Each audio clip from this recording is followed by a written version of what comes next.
Hello everyone, welcome to Champaran steno. दोस्तों, आप जैसे भी ट्रांसक्रिप्ट करते होंगे मैटर, तो उस समय कुछ वर्ड आपको परेशान कर रहे होंगे।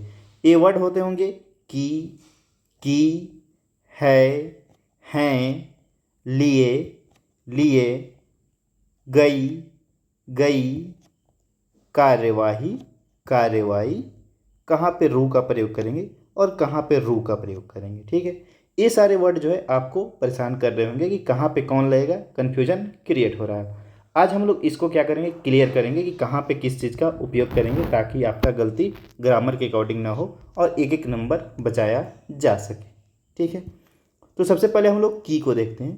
की में क्या है, आपका ई की मात्रा लगी हुई है। यहाँ पे क्या है, आपका बड़ी वाला ई की मात्रा लगी हुई है। ठीक है, इसको हम लोग पढ़ते हैं हर्षिकार और इसको पढ़ते हैं दीर्घिकार। ठीक, ये समझते हैं कि हर्षिकार वाला जो की रहता है जिसमें छोटी ई की मात्रा लगी है, उसका प्रयोग हम लोग कहाँ करेंगे। तो यहाँ लिखा गया है, हमने लिखा है कि जब दो वाक्यों को आपस में जोड़ना हो, यानी दो अलग अलग आपको सेंटेंस है और दोनों को क्या करना है, जोड़ना है, तो हम लोग क्या करेंगे, छोटी की का प्रयोग करेंगे, छोटी ई वाला की का प्रयोग करेंगे। जैसे कि उसने कहा, एक सेंटेंस हो गया।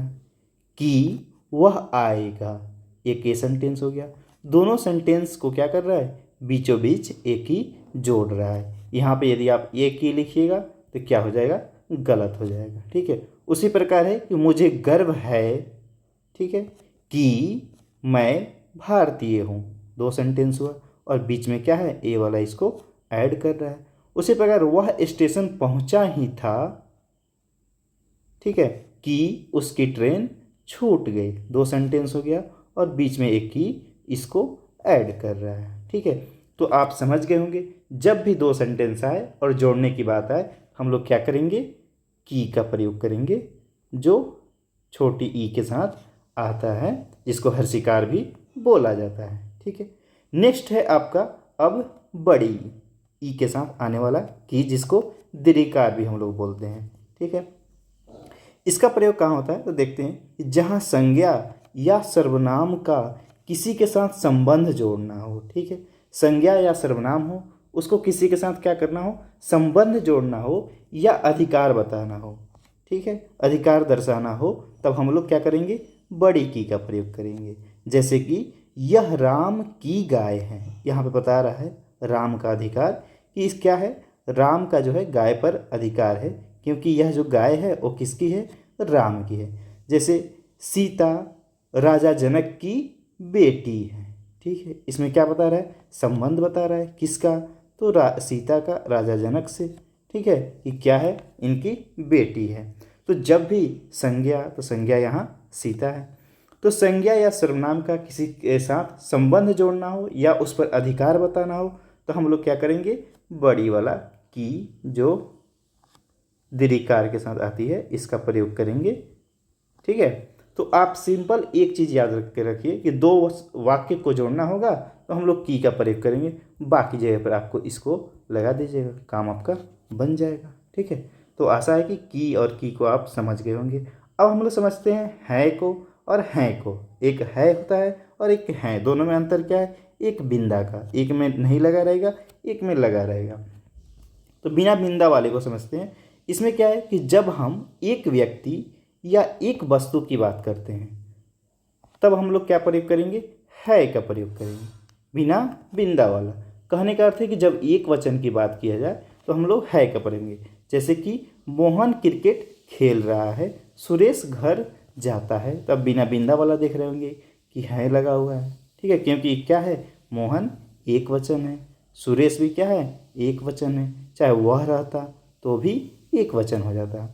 लेकिन है जब आएगा तो इसका प्रयोग क्या करते हैं, हम लोग बहुवचन के लिए करते हैं, या किसी व्यक्ति को यदि आप सम्मान देना चाहते हैं, सम्मान देना चाहते हैं, आदर करना चाहते हैं, तो भी हम लोग हैं का प्रयोग करते हैं। जैसे कि वे लोग, तो वे लोग क्या है, बहुवचन है, तो हम लोग क्या करेंगे, यहाँ बिंदु के साथ लेकर आएंगे, वे लोग क्रिकेट खेल रहे हैं। ठीक है, वैसे जैसे दादी आप कैसी हैं, तो दादी को क्या है, रिस्पेक्ट के साथ बोला जा रहा है, आदर दिया जा रहा है, सम्मान दिया जा रहा है, तब हम लोग यहाँ क्या कर रहे हैं, बिंदु के साथ प्रयोग कर रहे हैं। ठीक है, तो इसका कंसेप्ट आपका क्लियर हो गया होगा। अब हम लोग आते हैं लिए पर। एक लिए आप देख रहे होंगे कि स्वर एक के साथ आता है और एक क्या है, व्यंजन के साथ एक की मात्रा के साथ आता है। अब दोनों का प्रयोग हम लोग कहाँ करेंगे इसको समझ लीजिए। सबसे पहले देखते हैं इस स्वर जो है इसके साथ ल आता है तब लिए होता है, उसका प्रयोग कहाँ करेंगे। तो जब हमें किसी काम का उद्देश्य या कारण बताना होता है तब हम लोग क्या करेंगे, लिए का प्रयोग करेंगे। ए वाला, ए का स्वर वाला जो है इसका प्रयोग करेंगे। जैसे एग्जाम्पल में लिखा गया है कि यह किताब बच्चों के लिए है। उद्देश्य बताया जा रहा है कि किसके लिए है, तो बच्चों के लिए है, तो यहाँ हम लोग क्या करेंगे, लिए का प्रयोग करेंगे। वैसे ही वह तुम्हारे लिए उपहार लाया है, ठीक है, वो भी उद्देश्य बता रहा है, तो हम लोग यहाँ पे लिए का प्रयोग करेंगे। लेकिन जब व्यंजन के साथ एक ही मात्रा है तब इसका प्रयोग क्या हाँ करेंगे, इसको देखते हैं।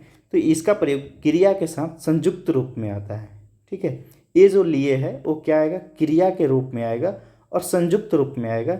यह क्रिया लेना का क्या है, भूतकाल है, माने बीता हुआ है, ठीक है, भूतकाल किया हुआ रूप है। जैसे ले चुका, चाहे ले लिया, ऐसे करिएगा तो पास्ट में चला जाता है। जैसे मैंने सभी कागज़ अपने पास ले लिए, ठीक है, ये पास्ट में सेंटेंस गया, भूतकाल में क्रिया का रूप लेकर आ रहा है, तब हम लोग यहाँ क्या करेंगे, व्यंजन में ए का प्रयोग करेंगे, रेफ का प्रयोग करेंगे। जैसे वह पैसे के लिए चला गया, ठीक है, मतलब कि चला जा चुका है, क्रिया जो है भूतकाल में समाप्त हो चुकी है, तब हम लोग इसका प्रयोग करेंगे। अब आता है गई, और गई का प्रयोग कहाँ होता है, ठीक है। तो गई का देखते हैं, व्यंजन के साथ ई की मात्रा, जो इसमें ई की मात्रा लगी है, इसका प्रयोग देखते हैं। तो एक क्या है, इसका प्रयोग किसी ऐसी घटना विशेष के लिए किया जाता है जिसे हम केवल अनुभव कर सकते हैं, देख और छू नहीं सकते हैं, ठीक है, सिर्फ हम अनुमान लगा सकते हैं। जैसे कि यह बात कही गई, ठीक है, तो बात को तो हम लोग ने देख सकते हैं, न छू सकते हैं, सिर्फ सुन सकते हैं, अनुभव कर सकते हैं।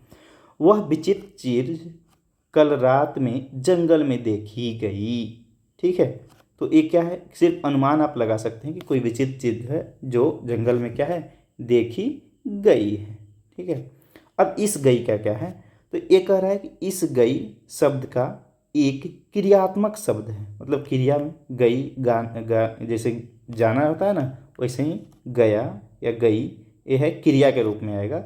यह किसी स्त्रीलिंग के कहीं जाने से संबंधित सूचना प्रदान करता है कि कोई स्त्रीलिंग है जो कहीं जा रही है या गई।